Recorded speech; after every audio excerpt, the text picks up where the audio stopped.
Saudara-saudara pendengar yang kami kasihi, dimanapun Anda berada, Anda kembali bersama kami dalam acara Telaga, Tegur Sapa Gembala Keluarga.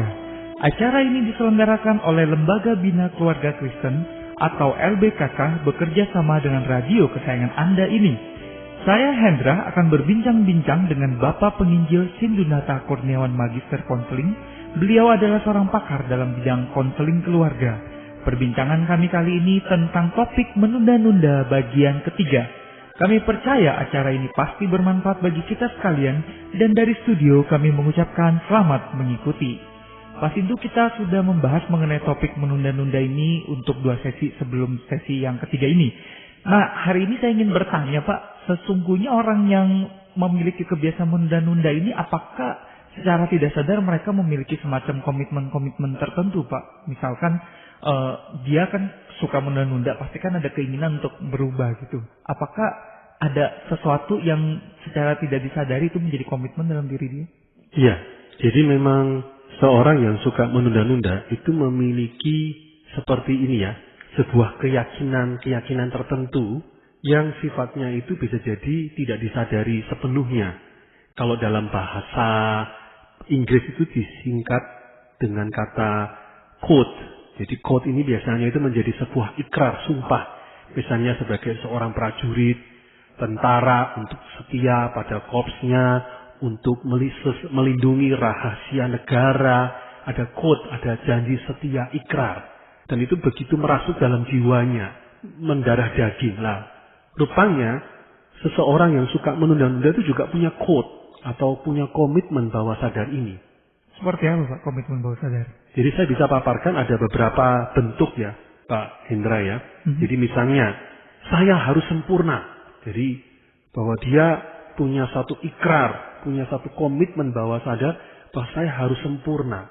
Dan karena harus sempurna inilah yang akhirnya menjadi sebuah motor untuk dia akhirnya menunda-nunda. Kemudian yang kedua, segala sesuatu seharusnya saya kerjakan dengan mudah dan tanpa usaha. Jadi sebuah keyakinan. Demikian. Yang ketiga, lebih aman tidak mengerjakan apa-apa daripada mengambil risiko dan gagal. Tampaknya ada rasa takut gagal di sini. Ya, betul. Jadi memang ini Pak Indra ya, bahwa yang tadi saya kemukakan itu, komitmen bawah sadar dengan kalimat-kalimat tadi itu sebenarnya akar yang lebih dalam itu adalah rasa takut gagal. Jadi ini ada kaitannya dengan bahasan kita yang lalu, ada 5 faktor penundaan. 5 penyebab penundaan. Yang salah satu kan takut gagal. Nah, takut gagal itu tadi diwakili dengan pernyataan-pernyataan keyakinan seperti tadi itu. Kalau boleh saya tambahkan misalnya, saya seharusnya tidak memiliki keterbatasan. Seharusnya semua bisa saya lakukan seperti yang saya mau. Yaitu kembali satu keyakinan yang berkaitan dengan rasa takut gagal, bahwa dia mengejar kesempurnaan. Yang kelima misalnya, jika tidak mengerjakan dengan benar, maka semua yang dikerjakan tidak ada artinya sama sekali. Jadi semangat ya semuanya atau tidak sama sekali. All or nothing. Harus sempurna, harus the best. Kalau tidak the best, tidak sempurna, maka percuma mengerjakan apapun, tidak ada artinya. Tidak ada makna, meaningless. Ya, jadi ini sebenarnya di akarnya rasa takut gagal. Apalagi Pak? Apakah hanya 6 yang dia jadikan komitmen? Ya, jadi selain itu Pak Indra ya, tadi kan takut gagal. Ada lagi juga yang kedua itu faktor penundaan yang lalu kita bahas kan takut sukses. Ya, takut sukses. Nah, takut sukses ini memunculkan sebuah quote, sebuah komitmen bawah sadar, paling tidak diwakili dengan 2 kalimat yang akan saya kemukakan berikut. Yaitu, jika saya sukses, maka ada seseorang yang akan terluka. Jadi dia takut sukses. Pikirannya, kalau saya sukses, nanti ada yang tersinggung. Karena tersinggung, nanti dia nggak mau jadi teman saya. Nah, jadi maka munculkan sebuah keyakinan yang untuk secara umum nggak rasional. Tapi bagi diri itu begitu melekat. Jika saya sukses, ada seseorang yang akan terluka. Atau mungkin dalam bentuk yang lain. Jika kali ini saya mengerjakan dengan baik, saya harus selalu mengerjakan dengan baik. Jadi dia berusaha menghindar Pak ya? Benar. Nah, menghindar dan menunda. Kenapa? Nanti aku kerjakan bagus. Aduh, membangkitkan tuntutan yang nggak akan pernah berhenti. Sekali bagus, bagus terus. Sekali perfect, nanti orang akan minta perfect terus. Aduh, capek deh. Udahlah, ditunda-tunda aja lah. Nah, ini takut sukses. Menarik sekali, Pak. Jadi dia tuh sebenarnya bisa mengerjakan yang baik, tapi karena dia terlalu takut, akhirnya dia jadi memutuskan dia tunda-tunda, dia biarkan hasilnya buruk begitu. Iya. Bukan hasilnya buruk, sekedar buruk. Ya memang buruk, tapi salah satunya buruknya karena dia nggak mau mengerjakan. Atau ditunda-tunda tadi. Lah, kembali, ini disebutnya komitmen bawah sadar. Kalau kita tanya ke pelakunya, dia tidak menyadari. Kembali ini komitmen bawah sadar, code. Sesuatu yang melekat, tapi kalau ditanya begitu saja, dia nggak akan menyadari. Nah, selain tadi ada takut gagal, takut sukses. Yang ketiga ada lagi takut berpisah. Saya tidak boleh membiarkan pergi seseorang atau sesuatu pun. Jadi saya tidak boleh membiarkan seseorang pergi atau sesuatu pun lenyap begitu saja. Jadi takut berpisah. Ada lagi takut dekat. Jika saya menampilkan diri apa adanya, orang-orang tidak akan menyukai saya. Jadi akhirnya menunda untuk menjalin relasi yang lebih dekat. Karena kalau dia berpikir, meyakini, kalau aku tampil apa adanya, aku nanti akan tidak disukai, dihindari.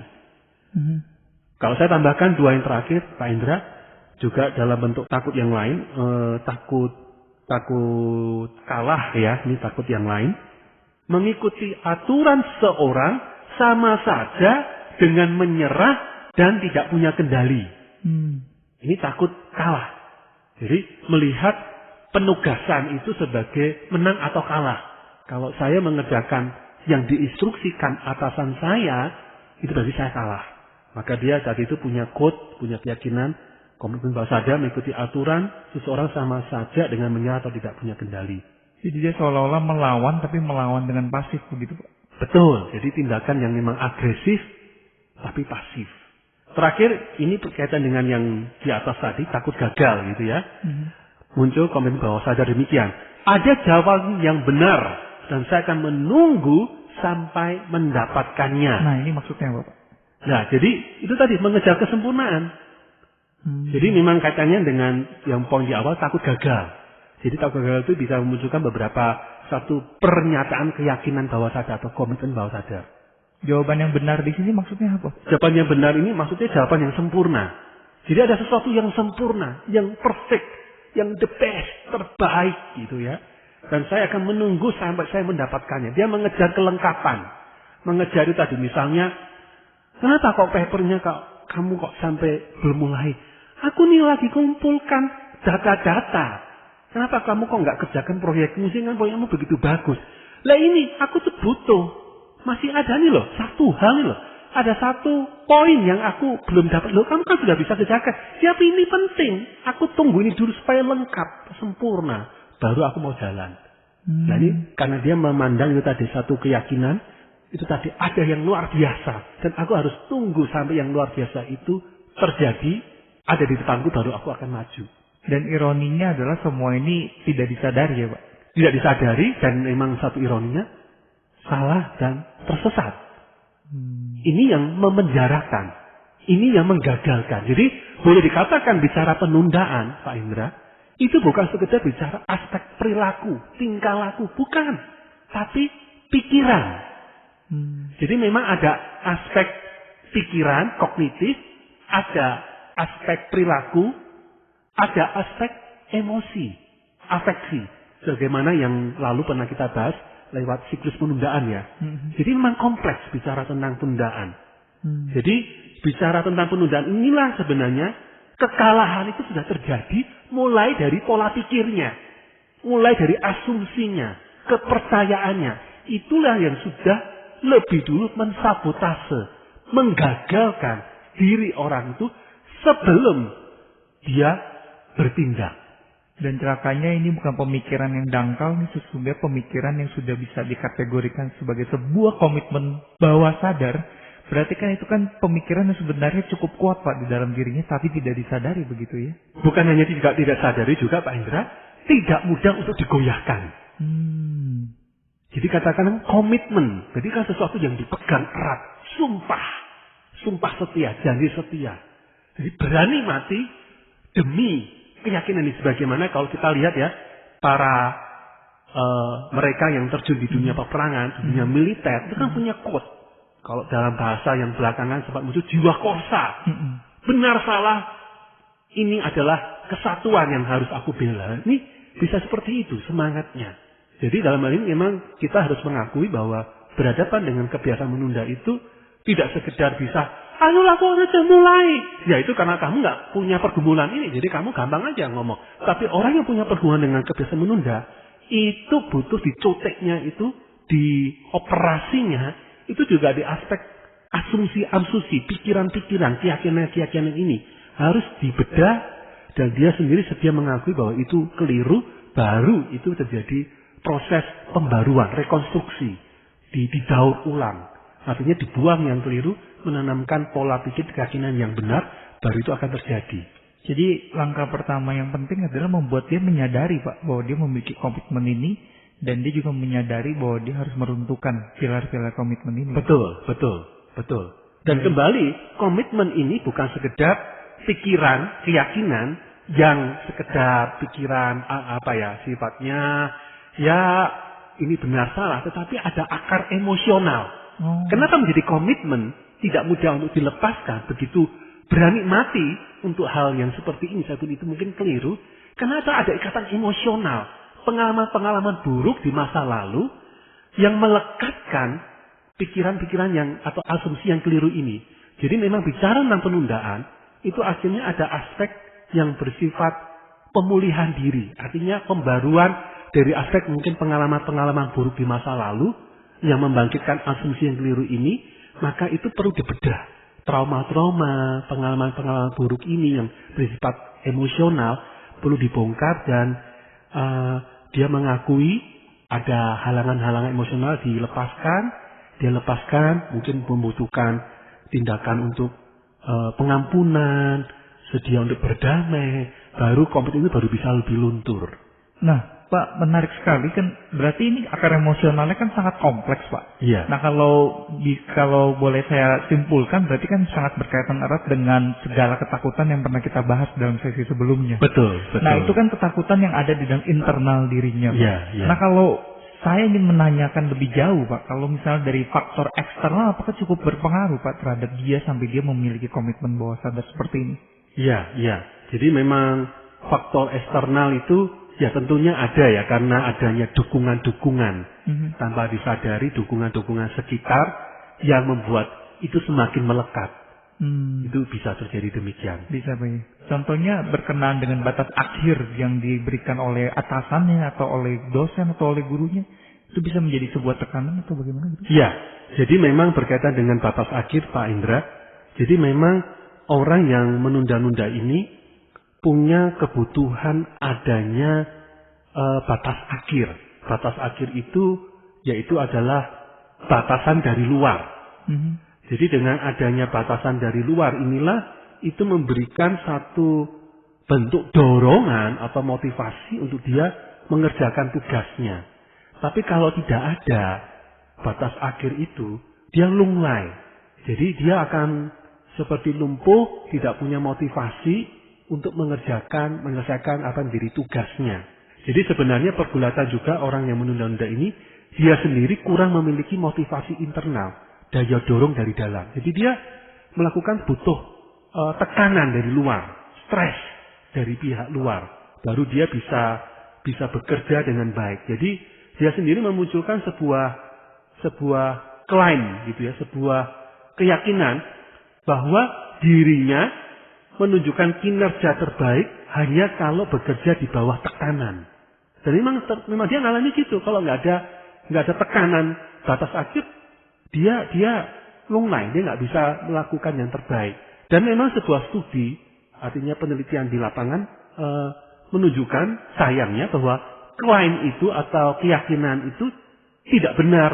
Demikian bahwa sebenarnya justru penundaan pengerjaan tugas itu menghasilkan kompromi dan pengorbanan kualitas kerja.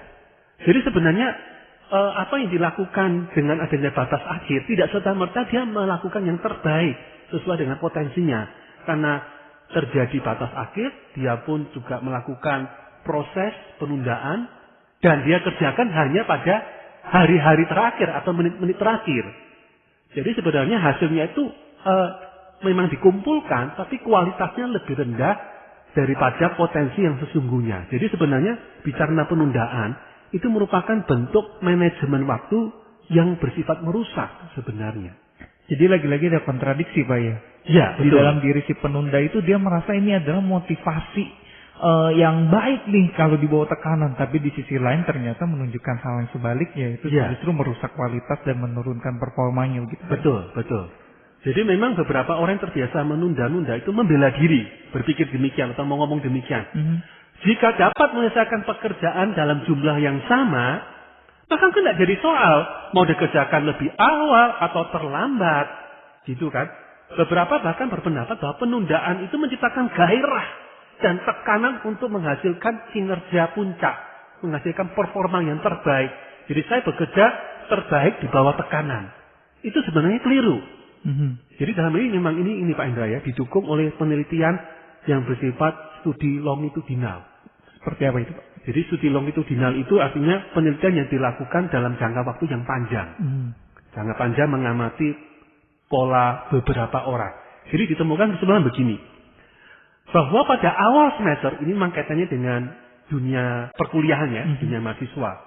Pada awal semester, penunda ini mengalami stres dan keluhan fisik yang lebih rendah daripada yang bukan penunda.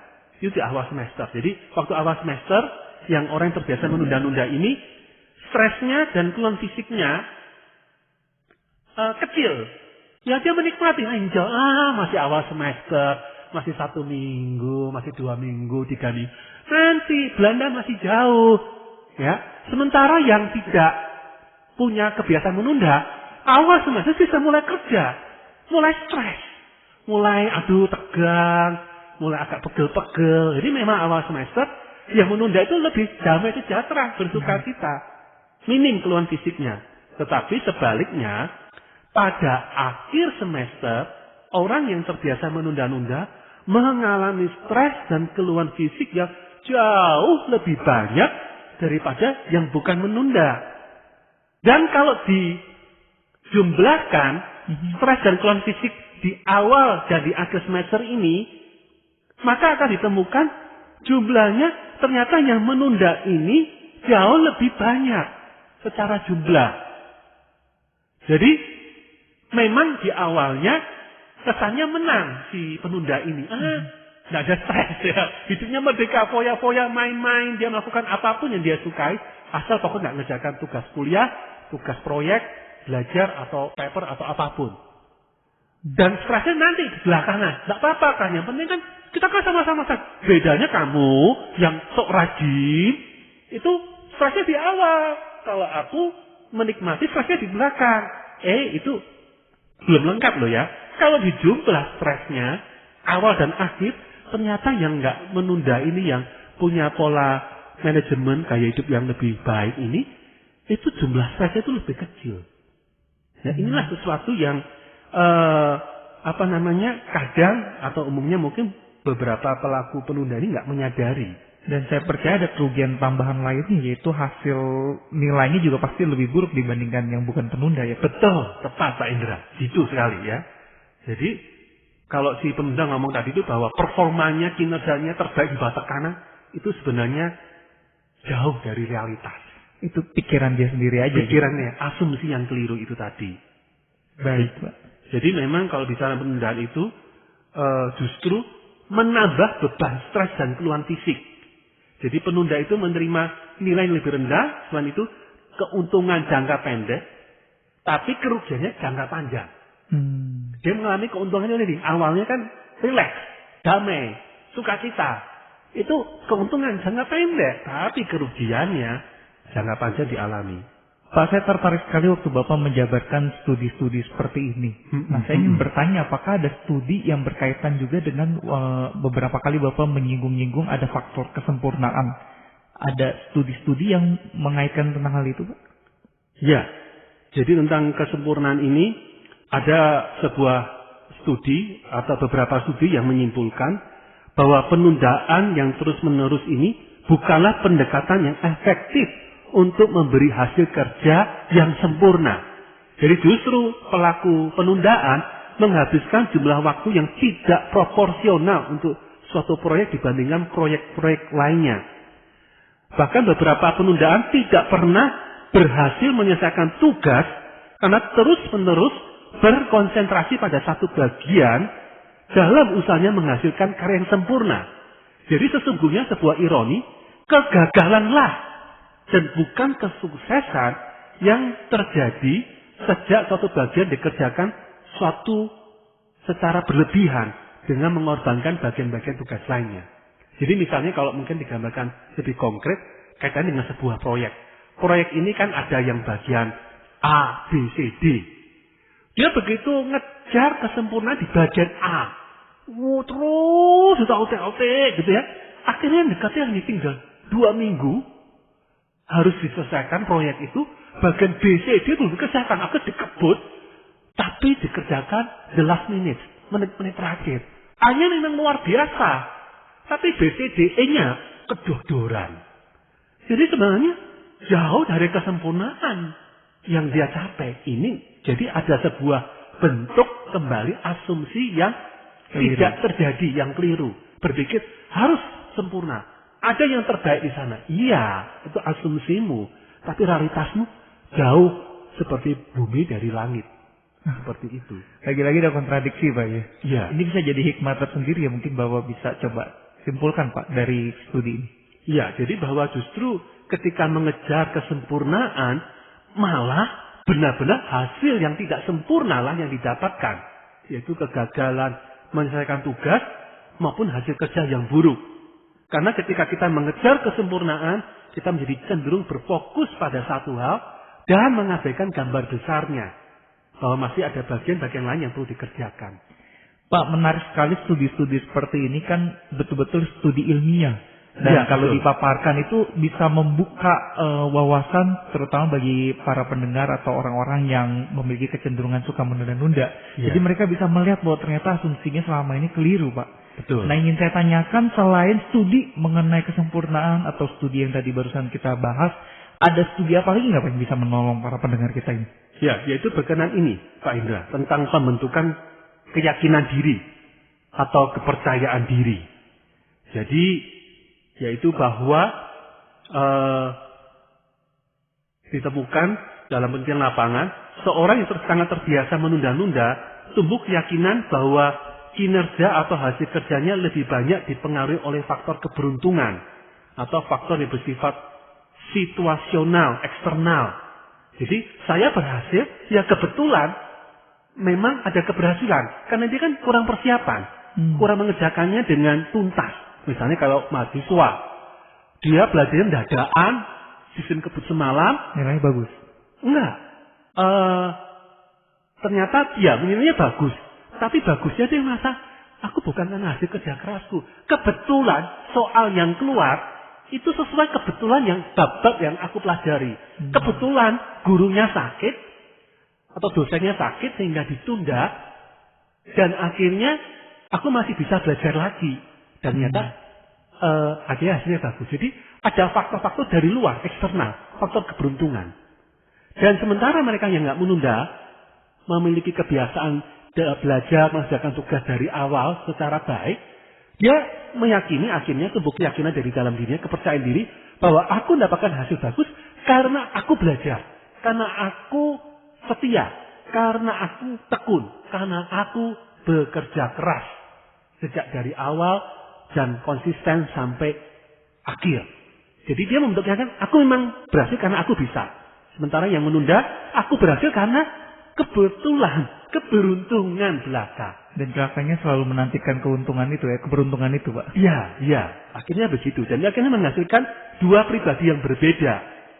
Jadi yang terbiasa menunda, akhirnya kurang percaya diri. Kurang yakin dengan kemampuan dirinya. Ayo kamu mengerjakan ya, enggak, jangan aku. Sementara yang tidak punya kebiasaan menunda, dia akhirnya terlatih. Aku memang bisa kok. Oke, aku sedia menerima tantangan ini. Aku oke. Ini bukan sombong loh ya, bukan sombong. Ini keyakinan diri yang sehat. Karena memang sesuai dengan potensi yang Tuhan berikan, dia lakukan setia dalam perkara kecil, maka perkara yang lebih besar dia siap menyambut dengan yakin dan sukacita. Pak, kalau saya boleh menyimpulkan seluruh pembahasan kita pada sesi kali ini, ternyata itu mulai dari pikiran yang meracuni, asumsi-asumsi yang keliru, kemudian ditambah dengan ada faktor-faktor eksternal yang membuat pembenaran-pembenaran. Akhirnya itu benar-benar menjadi sebuah, dalam tanda kutip, karakter atau sesuatu yang melekat dengan diri dia, begitu Pak? Iya, benar Pak Indra, saya sepakat.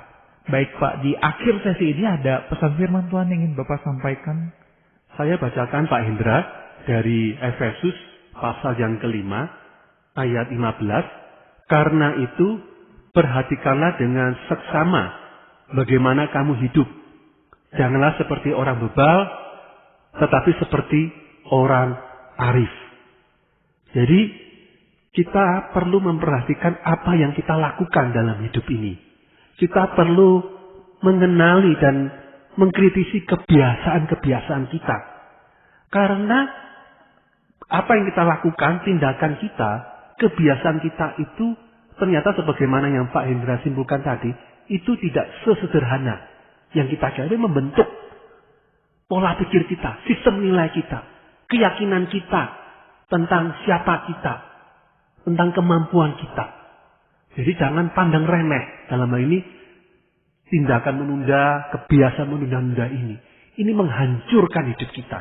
Jangan pikir, kok ini cuma menunda, hanya aspek tugas, hanya aspek pekerjaan, hanya aspek rumah tangga. Gak sederhana itu ya. Kita tuh manusia yang satu kesatuan. Sebuah tindakan, apalagi kebiasaan yang berulang-ulang, itu membentuk kembali konsep diri kita, gambar diri kita, sistem nilai kita. Maka mari, perhatikanlah bagaimana kita hidup, jadilah orang yang arif. Tuhan memberkati. Terima kasih Pak Sindu. Para pendengar sekalian, terima kasih Anda telah mengikuti perbincangan kami dengan Bapak Penginjil Sindunata Kurniawan Magister Konseling dalam acara Telaga Tegur Sapa Gembala Keluarga. Kami baru saja berbincang-bincang tentang topik menunda-nunda bagian ketiga.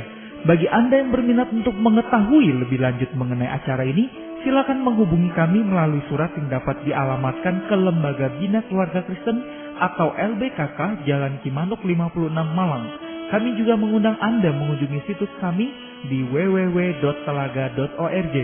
Saran-saran, pertanyaan, serta tanggapan Anda sangat kami nantikan. Akhirnya dari studio kami mengucapkan terima kasih atas perhatian Anda dan sampai jumpa pada acara Telaga yang akan datang.